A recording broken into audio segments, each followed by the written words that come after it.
जय माता दी।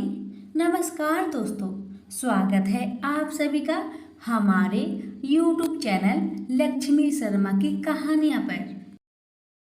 नमो भगवते गोविंदाय नमः। अरे भक्तगण, आज आप सभी श्रवण करेंगे श्रीमद् भागवत गीता पाठ अध्याय 10। कृष्ण भगवान बोले, हे महाबाहो, मेरी और भी कल्याण कारण वचन सुनो। तुम पर मेरी अत्यंत प्रीति है, अतएव तुम्हारे कल्याण के लिए मैं कहता हूँ।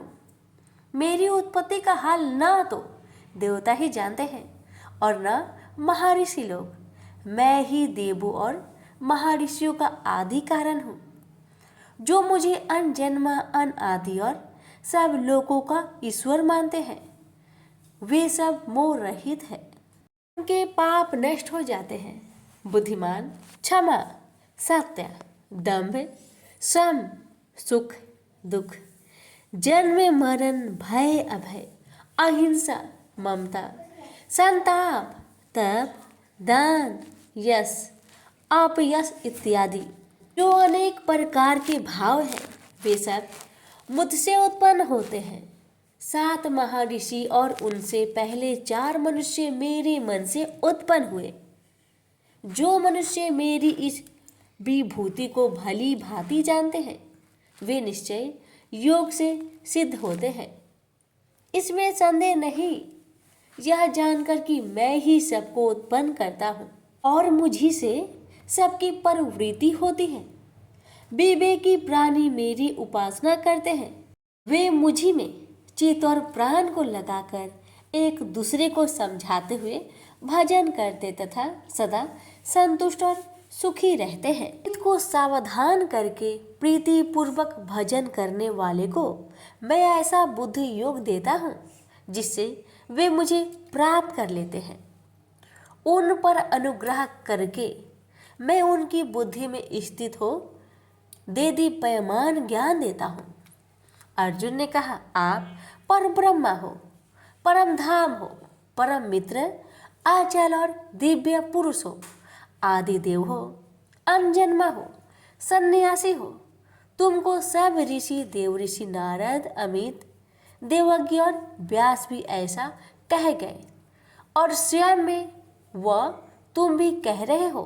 हे केशव, जो तुमने मुझसे कहा है सो सब सत्य मानता हूँ।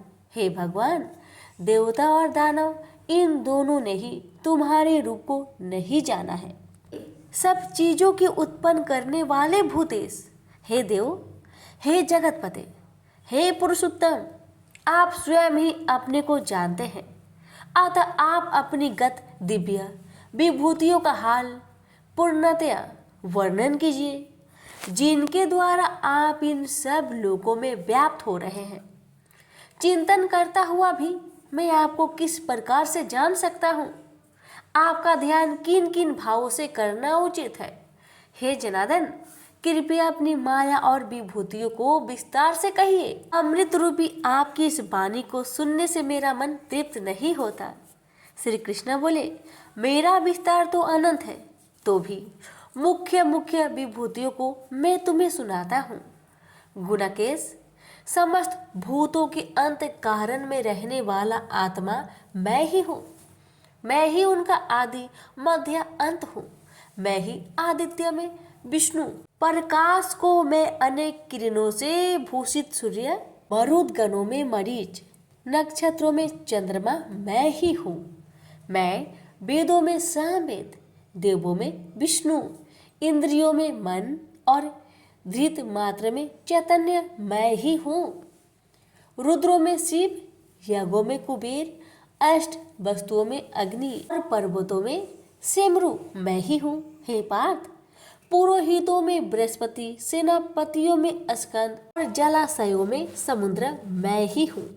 मैं महर्षियों में भृगुबानी हूँ, अक्षरों में ओंकार, यज्ञों में जप, यज्ञों और स्वथवारों में हिमालय मैं ही हूँ। वृक्षों में पीपल, देव ऋषियों में नारद, गंधर्वों में चित्ररथ, सिद्धों में कपिल मुनि, वेदों में अमृत से उत्पन्न उच्च श्रवा, गजेंद्रों में इरावत और मनुष्यों में राजा मैं ही हूँ। धातुओं में वज्र, गौओं में कामधेनु, प्रजा की उत्पत्ति करने वालों में कामदेव और सर्पों में वासुकी मैं ही हूँ। नागों में शेषनाग, जलचरों में वरुण, पितरों में आर्यमा और शासन करने वालों में यमराज मैं ही हूँ। शुद्ध करने वालों में वायु, शस्त्रधारियों में राम, नदियों में गंगा मैं ही हूँ। हे अर्जुन, मैं सब प्राणियों का आदि अंत विद्याओं में आध्यात्म विद्या और वाद विवादों में वाद मैं ही हूँ। अक्षरों में ओमकार में दंड, अक्षय कोक और 4 मुख वाला ब्रह्म भी मैं ही हूँ। सबको हरने वाली मृत्यु, भविष्य में होने वाले पदार्थों की उत्पत्ति, स्त्रियों में कृति, लक्ष्मी, वाणी, स्मृति, मेधा, धृति और क्षमा मैं ही हूँ। साम वेद में ब्रह्म सतसाम, छंदों में गायत्री, मासों में मार्गशीर्ष और ऋतुओं में बसंत मैं ही हूँ। यादवों में वासुदेव, पांडवों में अर्जुन, मुनियों में व्यास और कवियों में शुक्र मैं ही हूँ। दमन करने वालों में दंड, जय चाहने वालों में नीति, गुहा पदार्थों में मौन तथा ज्ञानियों में ज्ञान मैं ही हूँ। और हे अर्जुन, भूत भाव का जो बीज है वह भी मैं ही हूँ। मेरे अतिरिक्त चराचर भूत कुछ भी नहीं है। ये परंतप दिव्य विभूतियों का अंत नहीं है। विभूतियों का विस्तार मैंने संक्षेप में कहा है। जो वस्तु ऐश्वर्यवान, शोभ्यमान और यशवान है, उन्हें मेरे ही तेज के अंश से उत्पन्न हुआ जानो। यही जानो कि मैं अपने एक ही अंश से इस संपूर्ण जगत में व्यापक हूँ। प्रेम से बोलिए श्री कृष्ण भगवान की जय। अब सुनिए 10वें अध्याय का महात्म्य। नारायण जी बोले, हे लक्ष्मी जी, अब 10वें अध्याय का महात्म्य मैं कहता हूँ, आप श्रवण करें। एक बनारस क्षेत्र, गंगा जी का स्नान, संतों तथा काशी विश्वनाथ जी का दर्शन, अन्न को छोड़ना, एकादशी का दिन। हे स्वामी, इसने ऐसा क्या पुण्य किया था जिससे इसको यह गति प्राप्त हुई? शिव जी बोले, हे श्रृंगी, एक दिन यह ब्राह्मण विश्वेश्वर महादेव जी के दर्शन को जा रहा था। मार्ग में धूप की गर्मी के कारण एक समय कैलाश पर्वत पर पार्वती और हम बैठे हुए थे। एक हंस मेरे दर्शन को आया। वह हंस ब्रह्मा का वाहन था। ब्रह्मलोक से मान सरोवर को जाता था। उस सरोवर में सुंदर कमल के फूल थे। वह हंस एक कमल को लागने लगा। उसकी परछाई कमल पर पड़ी तो वह हंस श्याम वर्ण हो आकाश से गिर पड़ा। तब उसी समय उस मार्ग में मेरा एक गण आया। हंस को गिरा देख गण ने कहा, हे स्वामी, वह हंस आपके दर्शन को आया था, सो श्याम वर्ण हो गया। इसका क्या कारण है? ऐसा क्यों हुआ? हंस ने कहा, मैं आपके दर्शन को आ रहा था। मान सरोवर में कमल के फूल खिले हुए थे, उसको लांघ कर आया।